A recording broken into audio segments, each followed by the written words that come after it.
De plus en plus, il y a des outils pour automatiser, accélérer, et ainsi de suite. D'où la réponse potentielle à la pénurie de main-d'œuvre. Alors, tout ce qu'on peut automatiser pour ne pas avoir besoin de gens pour faire le travail, bien, on regarde ça aussi. Mieux outiller les gens qui sont là. Mieux outiller les gens, les rendre plus efficaces, plus productifs.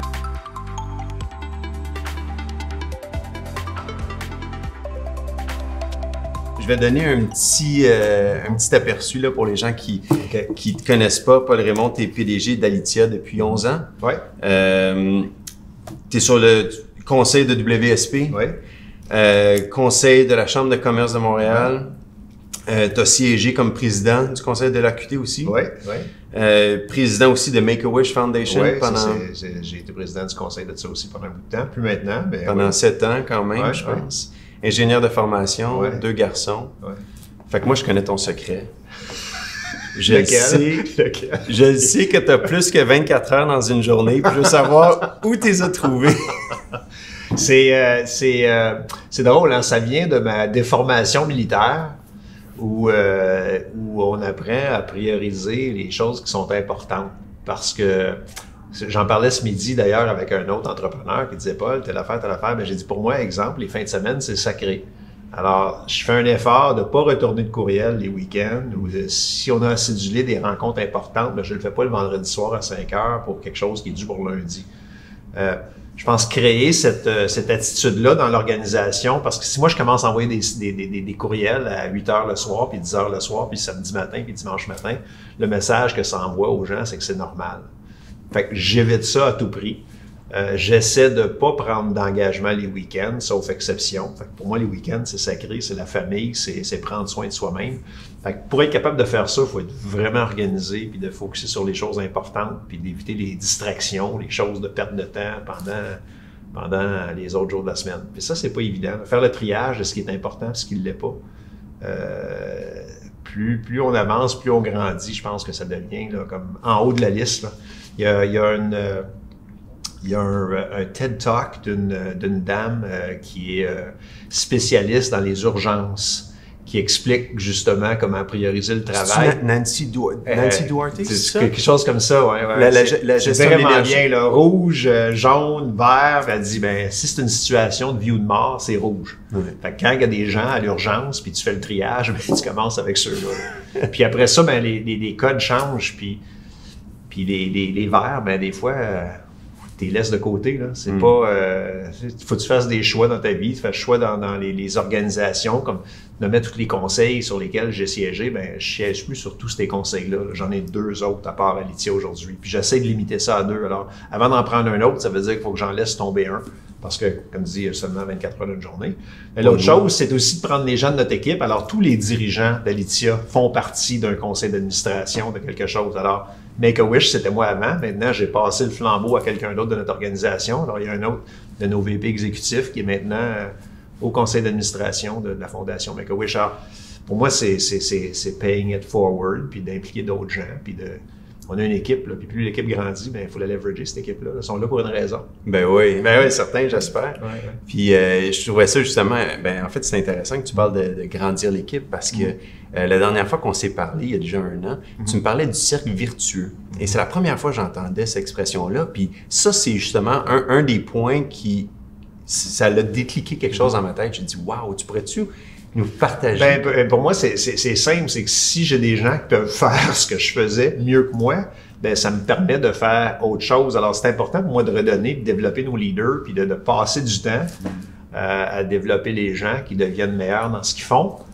qui va faire que moi, ça va me libérer pour faire d'autres choses. Puis alors, si je les aide à progresser, ben, automatiquement, eux m'aident à progresser. Puis c'est dans tout, hein. C'est pas juste au travail, c'est dans la vie personnelle, c'est dans la communauté, d'encourager nos gens à redonner.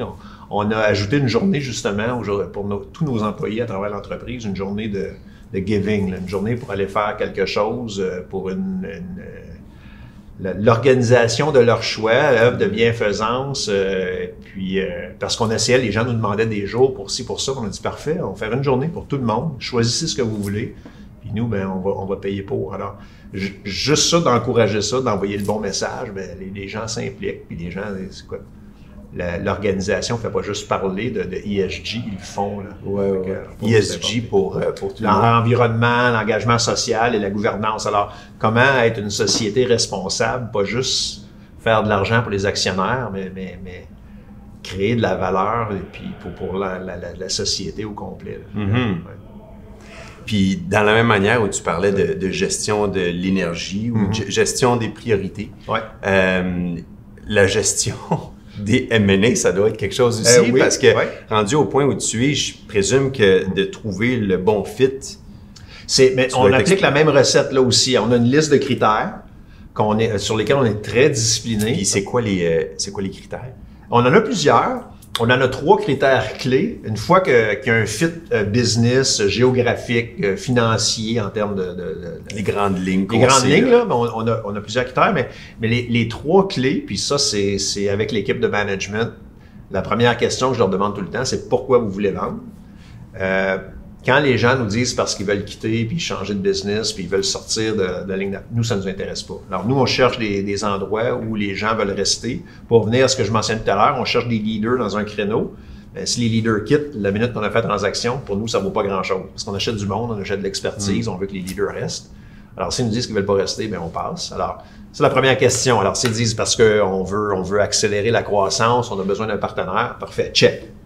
La deuxième question, c'est est-ce que vous êtes intéressé à rester à long terme? Là, les gens disent, 1 an, machin, OK, non. Mais s'ils disent, oui, on est intéressé à rester. Fait que là, la première question, c'est pourquoi vous le faites? Parce qu'on veut accélérer la croissance. 2, on veut rester. Parfait, check. Puis la question qui tue, la dernière, c'est toujours parfait. Êtes-vous prêt à ce qu'on fasse la transaction en une partie en cash ou une partie en action?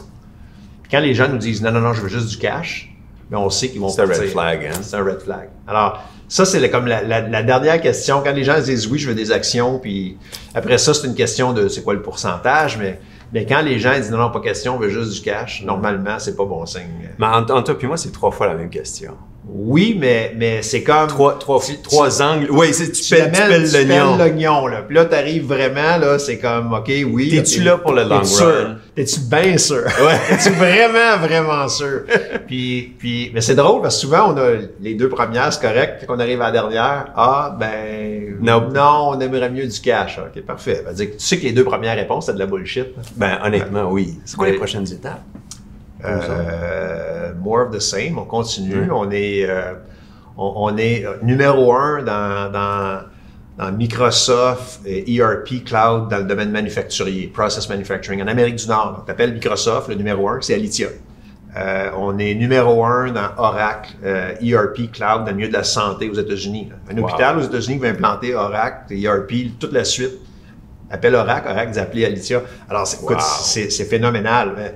Mais on est tellement niché, exemple, Oracle Santé, mais là, il y a tous les autres verticaux où on pourrait être. Là. Alors, pour moi, c'est d'aller chercher d'autres verticaux comme ça. Même une technologie. Même technologie. Après ça, SAP, on n'est pas dans SAP du tout. Okay. Alors, si tu prends Microsoft, Oracle, SAP, c'est 95% du marché. Alors, je me dis, il va falloir qu'on soit dans SAP un jour. On est aussi dans la modernisation parce que pas tout le monde qui implante un package. Souvent, ils modernisent des applications patrimoniales qui existent depuis des années, surtout dans le milieu financier, assurance, bancaire. Il y a des applications COBOL qui roulent depuis 30-40 ans. Là, ils trouvent des façons de les moderniser. Alors ça, c'est du développement sur mesure qu'on doit faire, la modernisation sur mesure. Alors ça aussi, on est très bon là-dedans. On excelle. On a une masse critique au Canada. C'est quelque chose dans lequel il faut qu'on prenne de l'expansion aux États-Unis. Et aussi la propriété intellectuelle. De plus en plus, il y a des outils pour automatiser, accélérer, et ainsi de suite. D'où la réponse potentielle à la pénurie de main-d'œuvre. Alors, tout ce qu'on peut automatiser pour pas avoir besoin de gens pour faire le travail, bien, on regarde ça aussi. Mieux outiller les gens qui sont là. Mieux outiller les gens, les rendre plus efficaces, plus productifs. Toute la robotisation des processus d'affaires des entreprises, encore une fois, pour les aider à faire plus avec moins. C'est quelque chose qu'on développe, qu'on travaille dessus. Puis utiliser plus le côté de centre de livraison à distance. Alors, on a ouvert un bureau au Maroc, exemple, l'an dernier, qui est en très forte croissance. Puis la pandémie a aidé à accepter socialement le travail délocalisé ou le travail à distance. Alors que nos gens soient à Québec, Montréal, Dallas ou Tanger, pour nos clients. Ils sont indifférents à ça, autant que la job se fasse. Alors, on a ouvert le bureau au Maroc parce qu'on fait beaucoup de recrutement à l'international. On avait beaucoup d'immigrants qui travaillaient chez nous. Pendant la pandémie, on a des gens qui voulaient retourner chez eux pour s'occuper des parents, la famille, et ainsi de suite. Alors, on dit, tant qu'à retourner là-bas, pourquoi on n'ouvrirait pas un bureau pour être capable de retenir nos gens au lieu qu'ils quittent et d'attirer. Puis, alors, au Maroc, pour nous, c'est incroyable parce qu'il y a un potentiel de recrutement. Le taux de chômage est beaucoup plus élevé qu'ici. Alors, on est capable de recruter des gens. Hey, j'ai une question pour toi. Oui. Tu parlais de les différentes technologies, Oracle, Microsoft et éventuellement peut-être SAP. Sans dévoiler tes secrets, comment tu ferais pour commencer dans une nouvelle technologie? Parce que ça, c'est vraiment comme entrepreneurial, tu sais, je veux dire. Ça dépend laquelle. On l'a fait. Disons, exemple, intelligence artificielle. On a créé notre propre. On est parti de zéro, on a formé des gens, on s'est lancé là-dedans. Il y a certains autres produits aussi, on a fait la même chose du côté du BI, le Internet of Things, des choses comme ça. Puis à chaque fois, si c'est une offre horizontale, je vais être plus détaillé. Alors pour moi, Microsoft chez nous, c'est vertical. Alors on est des experts en système ERP, dans le process manufacturing. Alors si tu produis des bâtons, des vitamines, des pilules, quelque chose qu'on produit, qu'on met sur une tablette, ça s'appelle process manufacturing, plutôt qu'un avion où tu attends d'avoir la commande avant de bâtir l'avion. Alors nous, alors ça, on est les numéros 1 dans l'agri-food pour Microsoft. Alors, je vais regarder ça, j'ai tous ces clients-là, mais je vais dire, qu'est-ce que je pourrais ajouter à ça? Mais là, on va développer des choses comme l'intelligence artificielle, le BI ou ainsi de suite, de zéro, parce que j'ai déjà la clientèle, la base de clientèle. Comment je peux mieux les servir? Comment je peux mieux les servir? Par contre, si je voulais aller dans un nouveau vertical, je vais servir le milieu financier avec Microsoft, je vais trouver une acquisition. Okay. On va trouver une entreprise qui spécialise là-dedans, qui sont reconnus comme étant les meilleurs ou un des meilleurs, puis dire, écoutez, si vous venez chez nous, maintenant, vous allez pouvoir faire des plus grands projets, puis des choses plus intéressantes. Mais en faisant la même chose, on peut vous aider avec le recrutement, le back-office, donner accès à un plus grand réseau. Ah, je trouve ça super intéressant. Alors, ça dépend de... Je comprends. Ça dépend de, oui, absolument. Puis aussi, on a la taille maintenant, la masse critique qu'on a, qui attire des partenaires potentiels. Amazon, il y a 3 ans, Amazon sont venus nous voir, ils ont dit, écoutez, vous êtes le 2e plus grand joueur au Canada, on aimerait ça vous avoir comme partenaire. OK, what's in it for us? Alors, eux nous ont donné un programme de comment former des gens chez nous, comment ouvrir le marché. Puis aujourd'hui, on a des plus gros partenaires Amazon au Canada. C'est vrai? Oui. S3AWS, c'est tout ce qui est les services de migration vers le cloud, des applications, encore une fois, des clients qui veulent passer des mainframes au cloud d'Amazon, ils viennent nous voir. Wow! Ah, mais je trouve ça super intéressant. Fait que dans le fond, quand tu as déjà ta verticale, tu regardes comment tu peux mieux servir.